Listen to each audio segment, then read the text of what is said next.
नमस्कार, मैं शैलेंद्र सागर सिंह अपने कविता संग्रह मुझे कहने दो भाग 1 से आज आपके समक्ष एक नई कविता लेकर उपस्थित हुआ हूँ। कविता का शीर्षक है आधुनिका।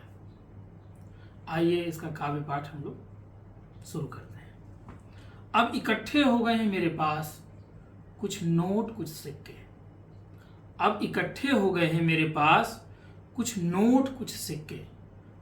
अब मैं कर सकता हूँ प्यार तुमसे हिल मिल के।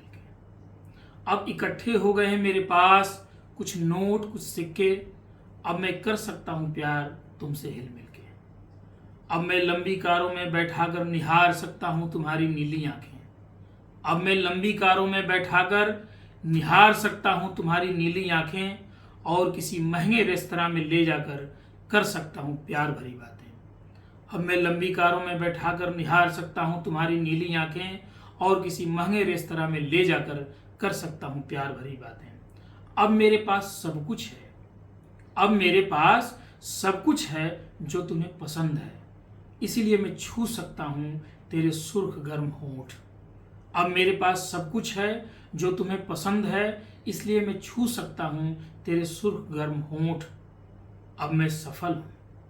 अब मैं सफल हूँ अतः मुझे अनुमति है। अब मैं सफल हूँ अतः मुझे अनुमति है अपने थके हाथ फेरने की तेरे रेशमी गेसुओं पर।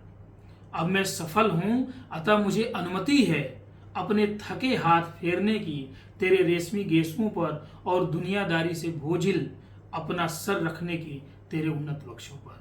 और दुनियादारी से बोझिल अपना सर रखने की तेरे उन्नत वक्षों पर। अब इस बात से तुझे भी बेइंतहा फक्र है। अब इस बात से तुझे भी बेइंतहा फक्र है कि जिसकी बाहों में होती हूँ हर रात बेपर्दा वह शख्स फेमस है। अब इस बात से तुझे भी बेइंतहा फक्र है कि जिसकी बाहों में होती हूँ हर रात बेपर्दा वह शख्स फेमस है। इन्हीं शब्दों के साथ मैं इस छोटी सी कविता को समाप्त करता हूँ। इस कविता के बारे में थोड़ी सी आप लोगों से चर्चा ये करनी थी कि ये कविता जो है वो भौतिक उपलब्धियों पर आधारित, भौतिक उपलब्धियों के आधार पर उपजे प्रेम संबंधों पर एक कटाक्ष है। गरीब और अभावग्रस्त जीवन पर सौंदर्य का धारक कभी मुग्ध नहीं होता। आज के भौतिकवादी युग में सौंदर्य का धारक अर्थात तथाकथित प्रेमिका को इस बात से संतुष्टि मिलती है कि वह जिसे प्रेम का पात्र समझती है वह भौतिक उपलब्धियों से भरपूर है। तो भौतिक उपलब्धियों के आधार पर जो भी प्रेम संबंध उपजते हैं, जिनका आधार उपलब्धियां होती हैं, संवेदना नहीं होती, ये कविता उन्हीं प्रेम संबंधों के ऊपर एक कटाक्ष है। इन्हीं शब्दों के साथ आज का काव्य पाठ में समाप्त करता हूँ, आज की परिचर्चा समाप्त करता हूँ। आशा है आप लोगों को यह काव्य पाठ पसंद आया होगा।